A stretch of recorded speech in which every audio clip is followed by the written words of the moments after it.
어떤 농부가 산에서 늑대 새끼인 줄 모르고 강아지인 줄 알고 길을 잃은 줄 알고 데려다가 집에서 강아지와 함께 키웠어요.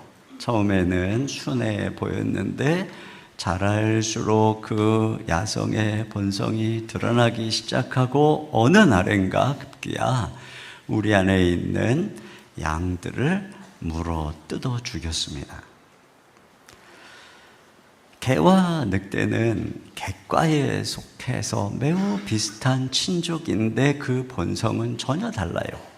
개는 오랜 시간 동안 인간과 친화적으로 지낼 수 있도록 길들여졌고 또 그렇게 설계되어 있습니다. 그러나 늑대는 야생에서 독자 생존을 하도록 사람에게 순응하지 않도록 설계되어 있습니다.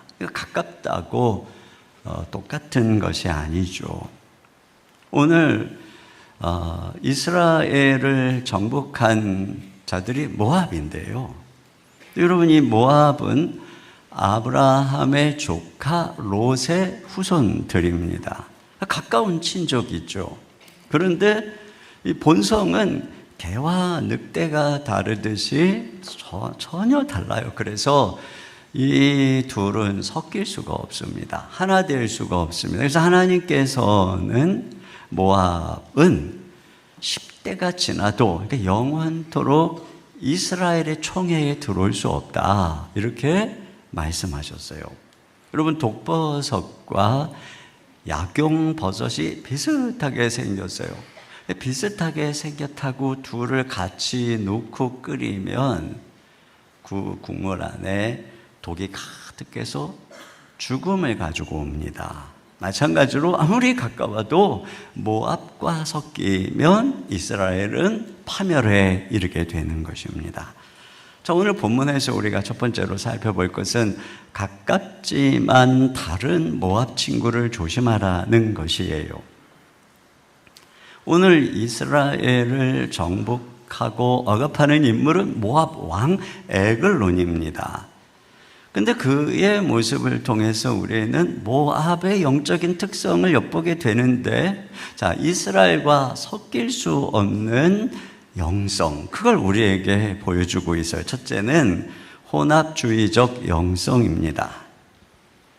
여기 에훗이 에글론 왕에게 가까이 접근하기 위해서 그에게 미끼 같은 말을 던지거든요.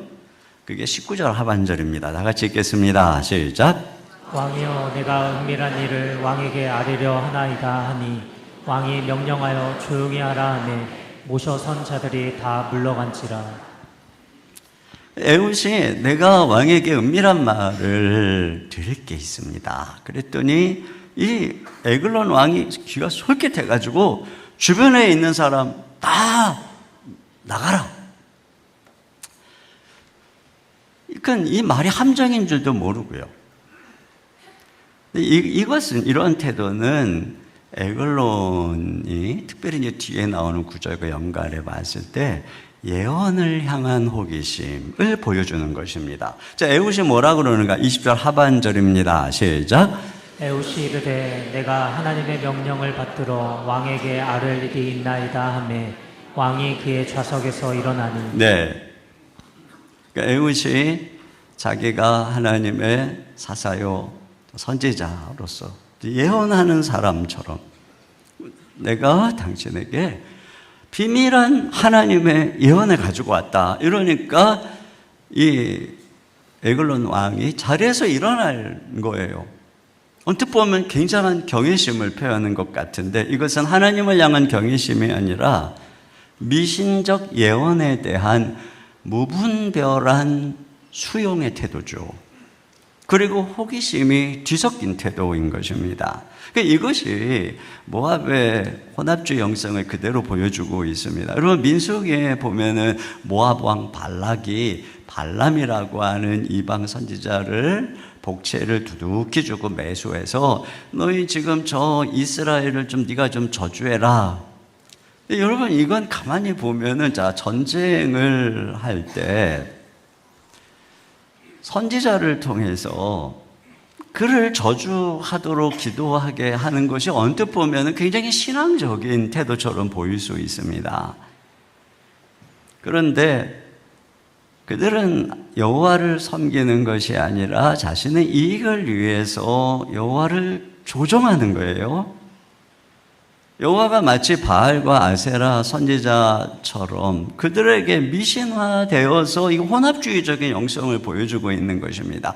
모압은 여호와를 아는 롯의 후손이지만 신앙은 이교적으로 혼합되어 있는 것이죠. 그러니까 이들은 이스라엘하고는 섞여서는 안 되는 해악적인 존재들인 것입니다.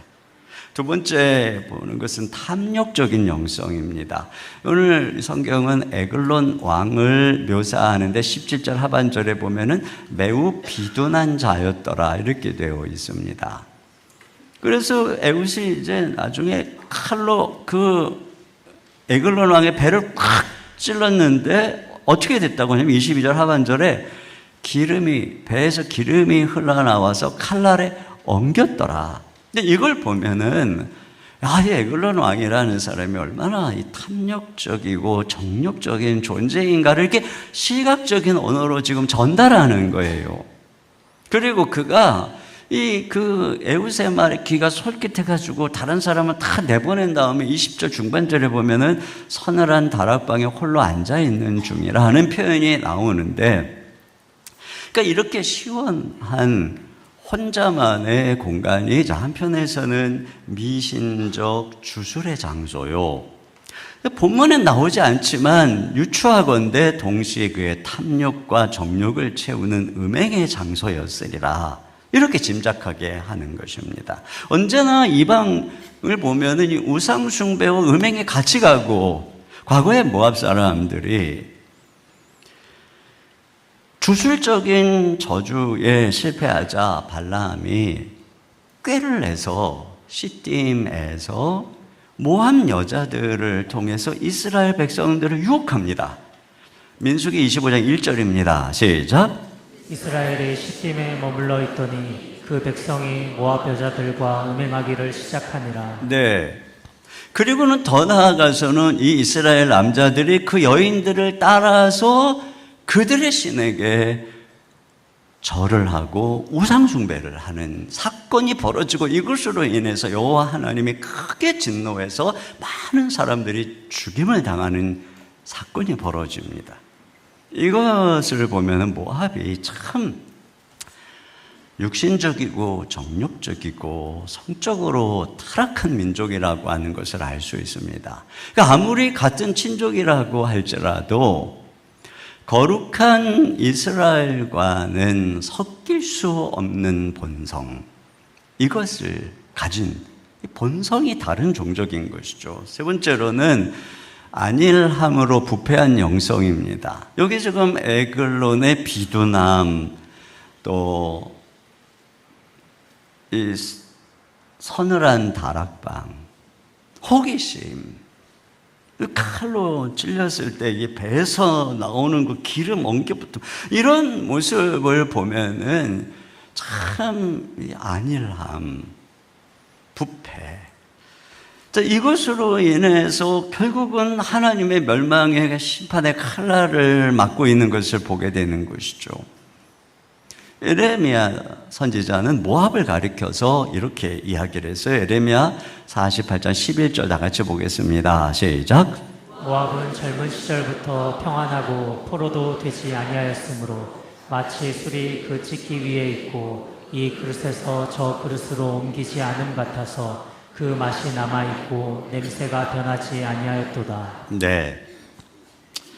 이게 전쟁도 없이 평안하게 지내던 모압을 향해서 그릇을 옮기지 않은 포도주와 같다는 거예요. 여러분, 이 포도주는 이렇게 담가 놓고 시간이 지나면은 찌꺼기가 생긴다고 합니다. 근데 그 상태에서 오래 방치하면 이 찌꺼기로부터 잡내와 불순물이 배어나서 포도주의 맛이 변질된다는 거예요. 그래서 어떻게 해야 되느냐? 그릇에서 그릇으로 옮겨 붓는 과정을 반복해서 찌꺼기를 버려야 된다는 것이죠. 그런데 모압은 편안함 속에서 이런 과정을 거치지 않았기 때문에 그 찌꺼기로부터 그대로 맛이 변질된 이런 상태로 굳어져 있다는 거예요. 그러니까 이게 무슨 얘기냐면 평안이 안일에 빠져서 부패해 있다는 거예요. 맛이 변질됐다. 여러분, 이것은 고난 속에서 늘 연단받으며 정결케 하시는 이스라엘하고는 전혀 달라요. 이스라엘은 그릇을 이리 옮겼다 저리 옮겼다 하면서 계속 찌꺼기를 버리다 보니까 포도주의 맛이 향기로운 포도주인 거예요. 그런데 모압은 잡내로 맛이 변질된 포도주라고 하는 것입니다. 그러니까 이 둘을 섞어버리면 이스라엘도 맛이 변질된 포도주가 되는 것입니다. 그러니까 모압은 겉으로 보면은 아무 고생도 없이 평안하고 곱게 자란 것처럼 보일 수 있습니다만 속에는 육신적인 세상적인 부패가 가득하다는 거예요. 그러니까 섞일 수가 없다는 것입니다. 여러분, 이와 같이 모압은 전혀 이스라엘하고 비슷하지만 달라요. 섞여서는 안 돼요. 그런데 지금 이 모압이 이스라엘을 정복해서 18년째 다스리고 있는 상황이거든요. 그러면 왜 하나님은 이스라엘을 모압의 손에 정복당해서 고통당하게 하실까? 우리가 이미 살펴본 것처럼 먼저 이전에 이스라엘 백성들이 자꾸 저 요단강 넘어 모압에 들락날락 한 거예요. 교류가 있었던 거예요. 섞여서는 안 되는 그들이 자꾸 섞이고 있었던 것이죠. 그때 하나님이 하시는 게 뭐예요? 그런 일을 하면 진노해서 그들을 팔아 넘겨버린 거예요. 팔아 넘기신 거예요, 지금 하나님께서 그들에게. 그들이 옆구리에 가시가 되어 찌르는 것입니다. 그러니까 여러분, 우리가 섞이지 말아야 할 것과 섞이면 반드시 고난이 오는 것입니다. 그것이 반드시 옆구리에 가시가 되어 우리를 찌르게 되는 거예요. 그런 면에서 우리는 가깝지만 모압 같은 친구를 조심해야 됩니다. 여러분, 매일 가까이 접속하는 SNS 콘텐츠 역시 우리 그리스도인과는 전혀 성격이 다른 모압 친구가 될 수 있어요. 여러분, 이단들은 언뜻 보면, 겉으로 보면 비슷하게 보이죠. 친족 같지만 사실 속은 전혀 다른 모압입니다. 모압. 너의 자존감을 충전하고 네가 이 우주의 중심이다, 주인이다 라고 하는 목소리 역시 우리를 위해 주는 친구 같지만 실상은 우리를 믿음에서 떨어뜨리는 모압인 것이죠. 쾌락, 즐거움, 편안, 이걸 추구하라고 하는 세상의 손짓도 육신에게는 굉장히 익숙한 친구 같지만 거기에 빠지면 영혼이 마비되고 부패하게 되는 것입니다. 제가 언젠가도 편안한 식격이라고 하는 책을 얘기했지만 이게 편안과 즐거움, 쾌락에 인간은 금방 적응한다는 거예요. 그래서 점점 더 많은 평안, 점점 더 많은 즐거움, 점점 더 많은 쾌락을 계속 유지하게 돼서 결국에는 그것이 우리를 부패시킨다는 것입니다. 우리를 죽음으로 몰고 간다는 거예요. 그래서 어느덧 여기 이 에글론처럼 영적으로 비대해져서 심판의 칼날을 맞게 되는 것입니다. 자, 여기서 우리가 찾게 되는 두 번째 메시지는 하나님께서 왼손잡이 에훗을 통해서 모압을 찔렀다는 것입니다. 자, 이들이 에글론 왕에게 18년 동안 고난을 당하니까 부르짖습니다. 부르짖으니까 신실하신 하나님은 언제나 우리에게 응답하세요. 그래서 사사를 보내서 그들을 구원해 주시는데 15절 같이 보겠습니다. 시작. 이스라엘 자손이 여호와께 부르짖음에 여호와께서 그들을 위하여 한 구원자를 세우셨으니 그는 곧 베냐민 사람 게라의 아들 왼손잡이 에훗이라. 네, 여기 보면은 에훗이 왼손잡이라고 하는 걸 강조하고 있습니다. 그리고 또 뒤에 가면 또 그가 이 왼손으로 에글론 왕을 죽인 것을 강조하고 있습니다. 지금 이 사사가 왼손잡이다 이걸 강조하고 있어요. 근데 이 왼손잡이라고 쓴 이것의 원문대로 직역을 하면은 오른손이 제한된이라고 하는 뜻을 가지고 있습니다. 그러니까 실제적으로 오른손에 장애가 있어서 왼손을 사용하는 사람일 수도 있고, 의도적으로 오른손보다는 왼손을 더 익숙하게 훈련한 사람이라는 의미를 가질 수도 있습니다. 자, 그런데 어떤 것이든 당시 사회에서 왼손잡이라고 하는 것은 이 비주류임을 가리키는 것입니다. 여러분 성경도 그렇고 고대 근동에서 항상 오른손에 권력, 영화, 명예가 있다라고 말하고 있어요. 대부분의 생활은 오른손 중심입니다. 글씨에 글을 쓰는 것도 노트도 다 오른손으로 쓰도록 구성되어 있고, 책도 오른손으로 넘기면서 볼 수 있도록 편집되어 있고, 문도 오른손으로 열고 닫을 수 있도록 손잡이가 달려 있습니다. 뭐 질서나 운동이나 모든 것의 표준도 다 오른손잡이 중심으로 되어 있고, 군대에서 훈련도 다 오른쪽으로 오른손 중심으로 되어 있습니다. 그러니까 왼손잡이는 사회의 기본 질서에서 벗어난 비주류라고 하는 것이고, 이것이 약점이라고 하는 것입니다. 그런데 오늘 본문은 하나님께서 그런 왼손잡이를 불러서 사사로 삼으셨다는 거예요. 그리고 그를 통해서 구원하셨다는 것입니다. 오늘 본문에서도 이 에훗이 왼손잡이였기 때문에 에글론에게 칼을 가지고 접근했다는 것이 가능한 것처럼 얘기를 하고 있어요. 그래서 그가 공물을 바칠 때 16절 같이 보겠습니다. 시작. 에훗이 길이가 한 규빗 되는 좌우에 nel선 칼을 만들어 그의 오른쪽 허벅지 옷 속에 차고. 네. 오른쪽 다리 옷 속에다가 한 규빗, 45cm 정도 되는 이 칼을 찬 거예요. 그랬는데 몸 수색에서 통과가 됐다는 거죠. 그럼 어떻게 그랬을까? 그 당시에 대부분의 사람들은 오른손잡이니까 칼을 왼쪽에 찹니다. 이렇게 꺼내야 되니까. 그러니까 대부분 예상컨대 몸 수색하는 호위대들이 주로 오른쪽을 봤을 거라고요. 왼쪽을. 아무것도 없구나. 왼손잡이일 거 생각을 못 하는 거죠. 그리고 에훗이 결국은 그 왼손으로 에글론을 찌른 거예요. 여기 쓰면 이 칼을 이렇게 못 뽑아요. 그잖아요. 이게 45cm 못 뽑아요. 이쪽으로 뽑아야 되거든요.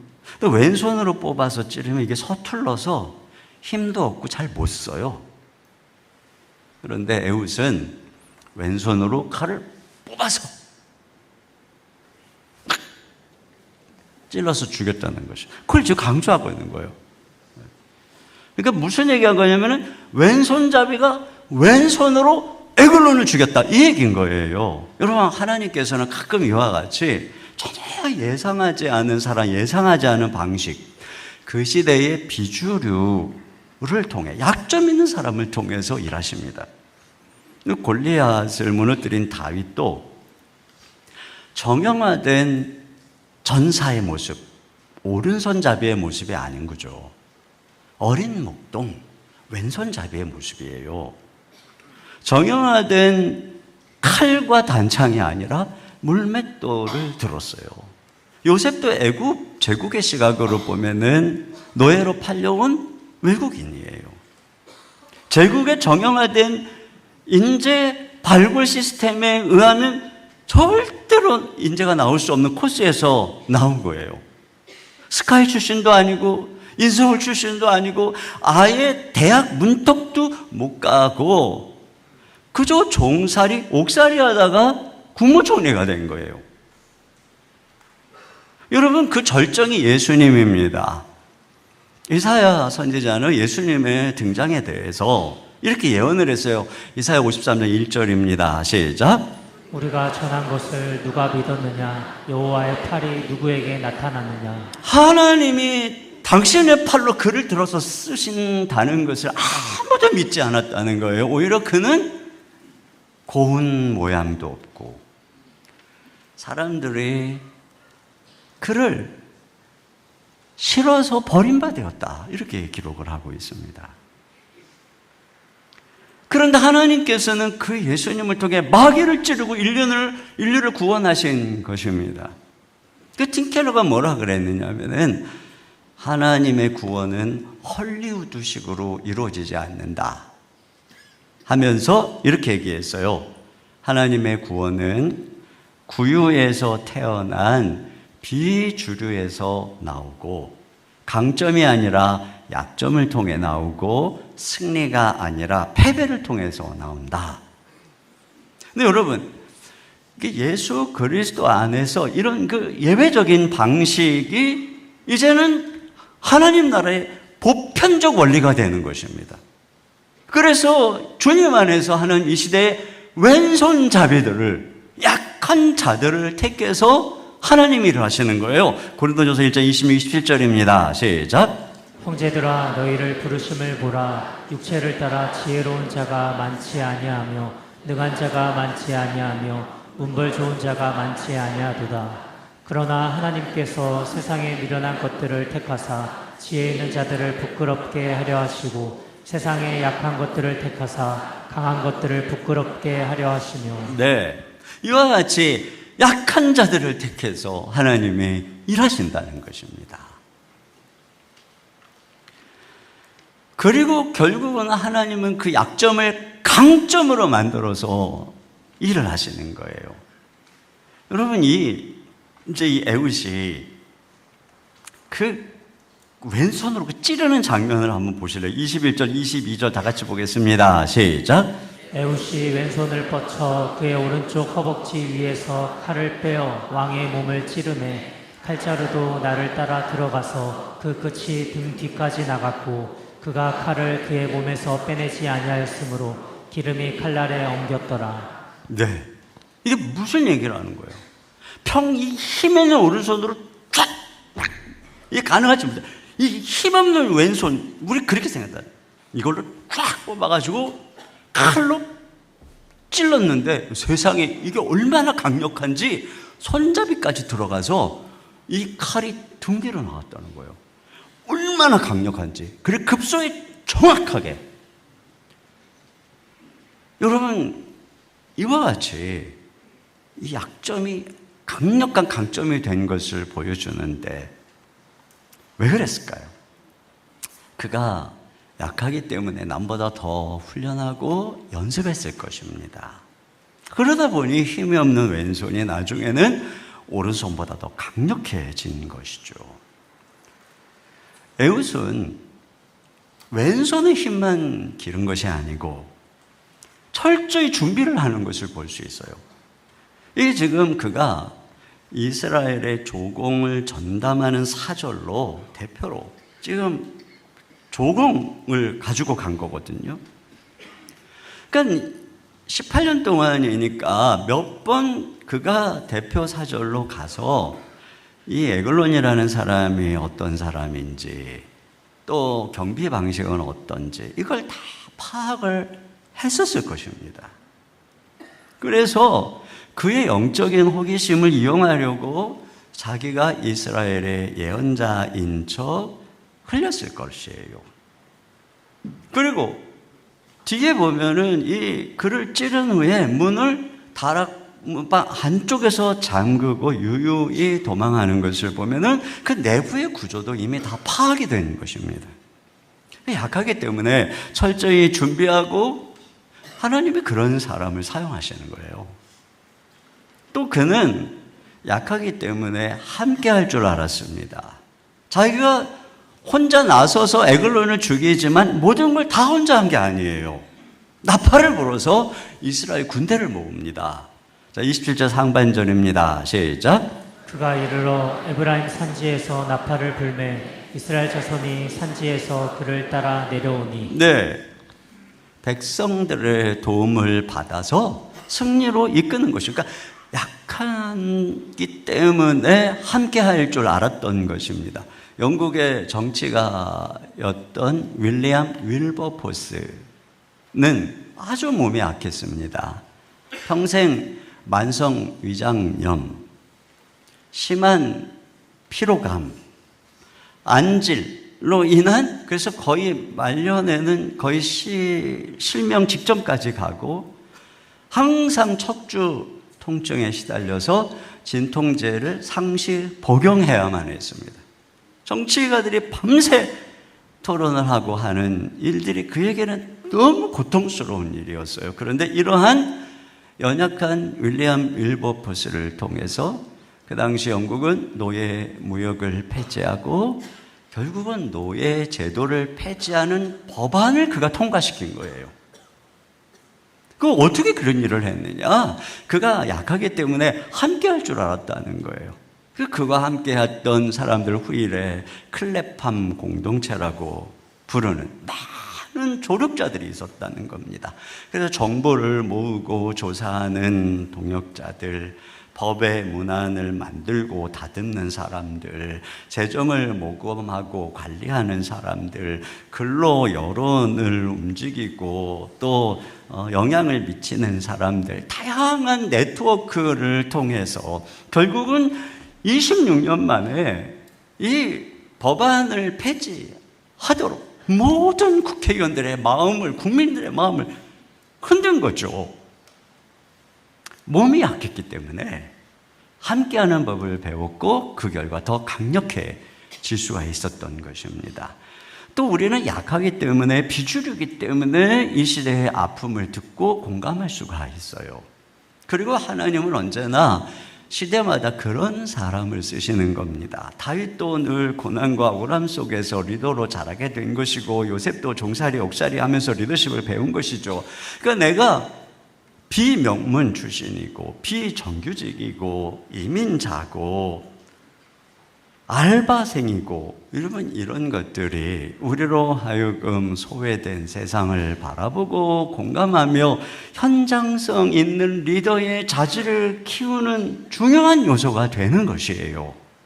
동시에 약하기 때문에 하나님을 의지하고 그 시대 속에 깨어있는 것입니다. 우리는 내가 막 건강하고 평안하고 잘 나가야 하나님의 쓰임을 받을 텐데 이런 생각을 하는데, 건강하고 평안하고 잘 나가면 에글론처럼 되기가 쉬운 거예요. 타락하고 교만하고 세상의 즐거움에 빠져서 정작 주님께 쓰임받지 못하는 것이죠. 저는 약함이라는 한계 속에서 목회를 하면서 늘 버거웠고 지금도 그래요. 근데 생각해 보면 약해서 제가 목회에만 전념할 수가 있었던 거예요. 왜냐하면 목회를 하고 난 이후에 다른 데 가질 에너지가 하나도 남아있지 않기 때문에, 그러니까 약함이 저를 보호해 주신 것이죠. 여러분, 약함은 이처럼 우리를 보호하고 우리를 깨우고 고난이 우리를 세상과는 다른 존재로 빚어주는 것입니다. 그렇게 준비되어서 등장한 왼손잡이 에웃을 오른손잡이의 세상이 감당하지 못하는 거예요. 오른손잡이들이 많은 세상에서 좌타자, 좌투수 얼마나 강력합니까? 겸손이 하나님께 드려진 왼손은 하나님의 예상치 못한 강력한 무기가 되는 것이에요. 하나님은 약한 자를 통해서 일하신다 믿으시기를 바랍니다. 마지막으로 약함의 리더십이 80년 평안의 길을 열었다는 것입니다. 여러분 30절을 다 같이 보겠습니다. 시작. 그날에 모압이 이스라엘 수하에 굴복함에 그 땅이 80년 동안 평온하였더라.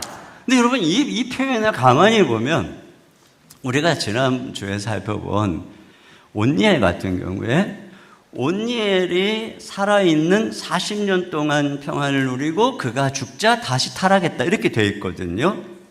그런데 이 80년 기간 동안에는 에훗이 80년을 살다가 죽었다는 건지 어쩌다는 건지 그런 말이 전혀 없어요.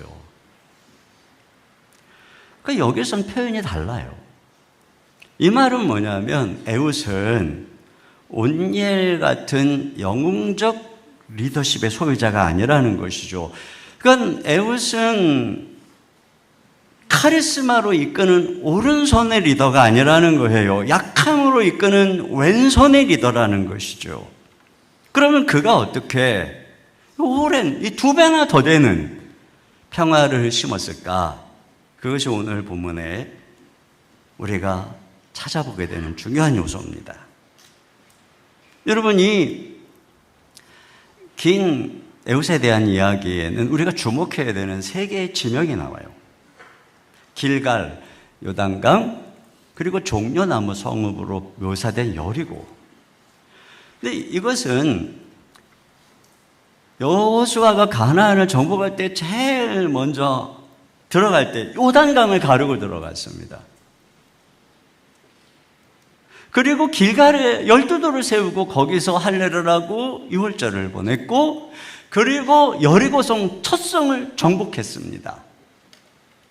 그러므로 이 3개의 지명은 하나님의 구원 역사를 담은 유서 깊은 성소입니다.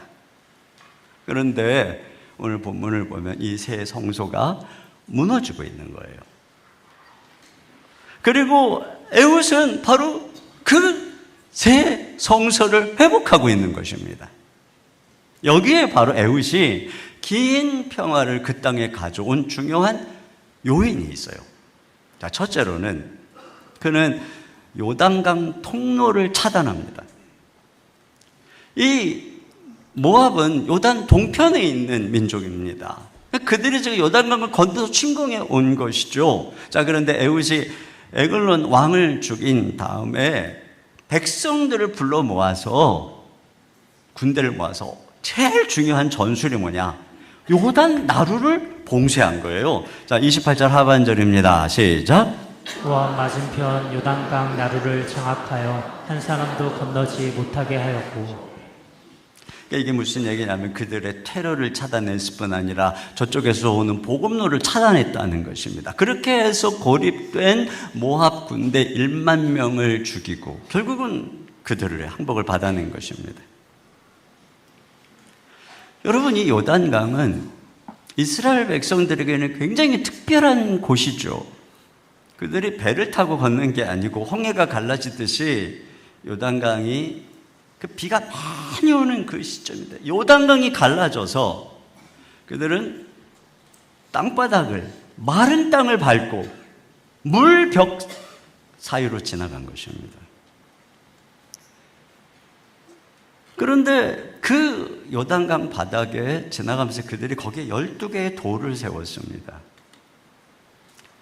그 돌은 다시 흐르는 강물에 잠겨버렸죠. 무슨 의미입니까? 저쪽 편에 있었던 이스라엘, 과거의 이스라엘, 옛사람은 다 요단강에 수장되어 죽었다. 그러니까 요단강은 그들의 새로운 경계선입니다. 이전 것과의 결별, 새로운 시작. 모압, 애국과의 결별의 경계선입니다. 그런데 문제는 뭐냐면 이 경계선이 희미해지고 있는 거예요. 서로의 왕래가 잦아지고 극기한을 몰려 들어와서 무너졌어요. 영적으로 보면 요단강의 수위가 낮아져서 돌들이 보이기 시작하는 거죠. 어느 나라의 호수 깊은 곳에는 비석이 있다고 합니다. 근데 아주 극심한 가뭄이 들면 호수가 바짝바짝 말라서 바닥에 세워진 비석이 보이기 시작한다는 거예요. 그런데 그 비석에 뭐라고 써 있느냐? 이 비석이 보이면 울어라. 이렇게 되어 있는 거예요. 이처럼 요단강 수위가 내려가면 바닥에 세운 돌들이 보이기 시작하는 거죠. 경계선이 무너지는 거예요. 예습성이 살아나는 거예요. 모압과의 교류를 통해서 섞여서는 안 되는 것들이 섞여서 이스라엘 전체가 변질된 포도주처럼 돼버리는 거예요. 여기에 바로 그들의 고난의 원인이 있는 것이었습니다. 에우시한 일이 무엇이냐? 그 통로를 봉쇄한 거예요. 유혹과 죄가 드나드는 통로를 차단한 것입니다. 경계선을 다시 그은 거예요. 성벽을 다시 쌓은 거예요.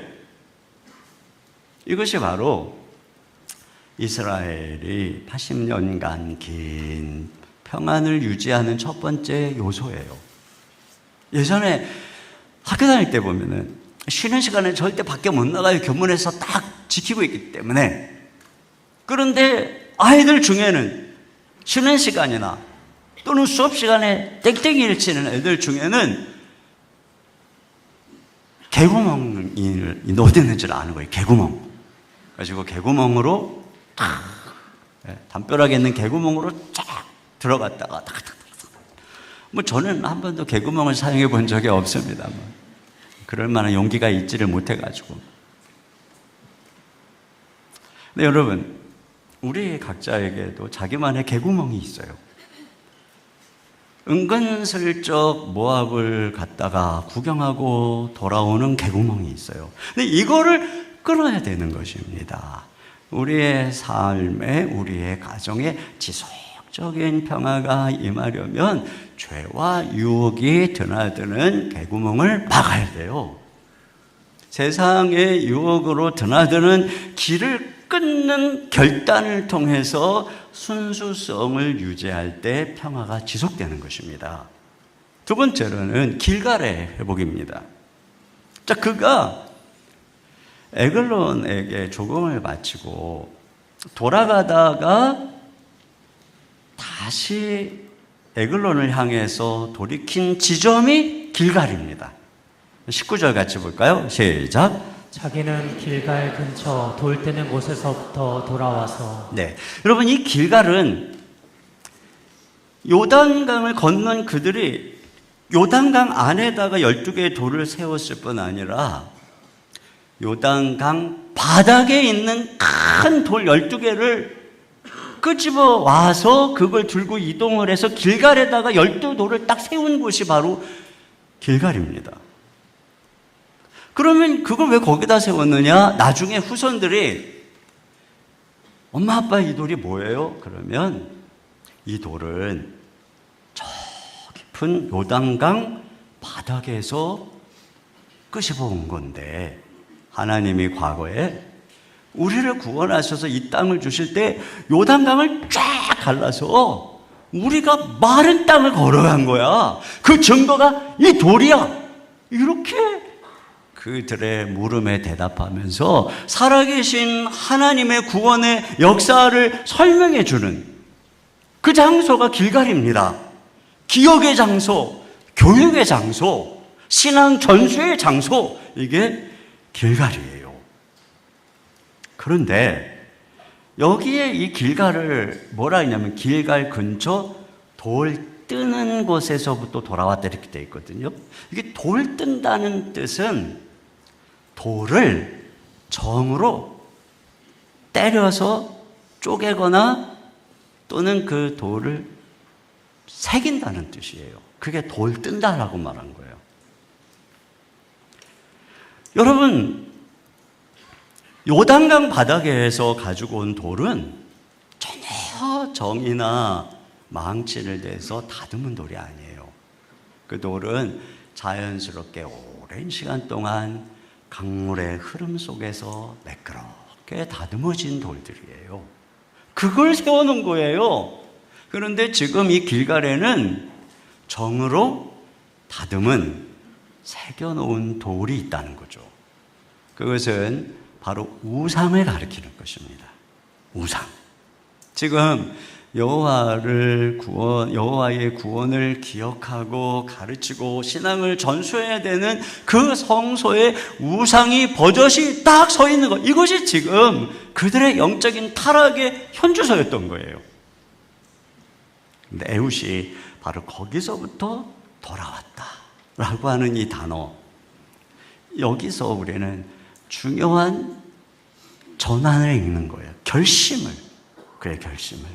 그가 우상에서의 돌이킴을, 의분으로 돌아섰음을, 이것을 통해서 에훗의 개혁의 핵심이 길가의 회복에 있구나라고 하는 것을 짐작할 수 있는 것입니다. 결국 길가를 회복한다는 것은 여호와께서 하신 일을 다시 기억하고 거기서 자녀가 묻고 대답하게 하고, 그래서 말씀을 가르치고 훈련하고 신앙을 전수한다는 의미입니다. 여러분, 하나님의 백성의 정체성은 엄청난 기적으로 요단강을 한번 건넌 그런 체험으로 유지되는 것이 아니라 이와 같이 쉼없는 기억, 쉼없는 문답을 통한 교육, 쉼없는 훈련, 이런 과정을 통해서 전수가 되는 것입니다. 이것이 바로 오늘 80년의 평화를 이룬 중요한 두 번째 요소인 것이에요. 지속적인 교육, 지속적인 훈련, 지속적인 배움, 지속적인 공동체 안에서의 예전을 통한 신앙의 전수. 세 번째는 여리고 탈환입니다. 에글론이 점령한 것이 종려나무 성읍이라고 했는데 이건 여리고를 가리키는 말입니다. 그런데 거기서 지금 에글론이 조공을 받고 있는 거예요. 이스라엘 백성들이 거기서 에글론에게 조공을 바치고 있는 거예요. 여러분, 여리고성은 가나안 정복의 첫 열매로 전체가 하나님께 바쳐진 성입니다. 그것은 모든 이스라엘의 주인이 하나님이시고 승리가 하나님의 것을 상징하는 성입니다. 하나님, 그분이 너희의 모든 것을 행하셨기에 너희가 그분께 조공을 드려야 되고 그분께 헌신을 드려야 되고 그분께 예배해야 돼. 그게 여리고성입니다. 그런데 거기를 에글론이 점령을 하고 이스라엘 백성들은 거기서 에글론에게 조공을 드리고 있어요. 하나님을 예배하는 게 아니라 우상을 예배하고 있어요. 결국 에훗은 에글론과 그의 군대를 정복하고 성읍을 탈환한 거죠. 하나님께 드려졌던 여리고를 다시 탈환한다는 것은 잊어버렸던 예배의 회복을 말하는 것입니다. 여러분, 이 여리고 성을 무너뜨릴 때에도 그들은 제사장을 앞세우고 그 나팔 소리를 들으면서 백성들이 하루에 한 번씩 여리고 성을 돌았던 거예요. 하루에 한 번씩. 그리고 일곱째 날에는 7바퀴를 돌고 와! 하고 소리를 쳤더니 무너진 거예요. 그들이 한 건 아무것도 없어요. 예배였어요. 예배! 하나님을 높였더니 하나님이 다 무너뜨리더라. 너희들의 운명은 예배에 달려있다. 나를 예배하는 일에 달려있다. 그거였어요. 그런데 지금 이들은 예배하지 말아야 될 것을 예배하고 있죠. 우리가 하나님을 예배하지 않으면 다른 무엇인가를 예배할 수밖에 없는 존재인 것입니다. 그런데 예배하지 말아야 될 다른 무엇을 예배하면 그것이 우리의 삶에 고통을 주는 거예요. 우상을 숭배하고 탐욕을 숭배하고 쾌락을 숭배하고 안위를 숭배하면 결국 그것은 이 엄청난 에글론의 압제, 옆구리에 찌르는 가시와 고통이 우리에게 주어지는 것입니다. 우리의 모든 문제는 우리가 잘못된 것을 예배하는 데 있는 것입니다. 하나님을 예배하지 않는 데서부터 다가오는 것입니다. 그러나 예배해야 될 그분을 예배하고 그분께 돌아올 때 우리의 삶에 평강이 주어지는 것이 이게 세 번째 요소입니다. 요단강의 봉쇄, 요단 나루의 봉쇄, 세상과 유혹의 통로를 차단하는 것입니다. 길갈의 회복, 하나님의 구원을 기억하고 교육하고 훈련하고 신앙을 전수하는 것입니다. 여리고의 탈환, 잘못된 예배에서 하나님을 예배하는 자리로 돌아오는 것입니다. 이것이 에웃이 자신의 영웅적 리더십이 아니라 왼손의 리더십으로 그 나라를 80년의 평안을 이룬 개혁이었어요. 한순간의 승리, 한순간의 감정으로는 평화를 유지하지 못합니다. 우리의 삶에 요단강, 길갈, 여리고의 의미가 회복될 때 저와 여러분의 삶의 평화가 오래오래 지속되고 우리 하나님의 통치가, 하나님의 임재가 함께하는 평화의 성, 그것이 여러분의 가정이 되고 우리 교회가 되고 우리 대한민국이 될 줄로 믿습니다.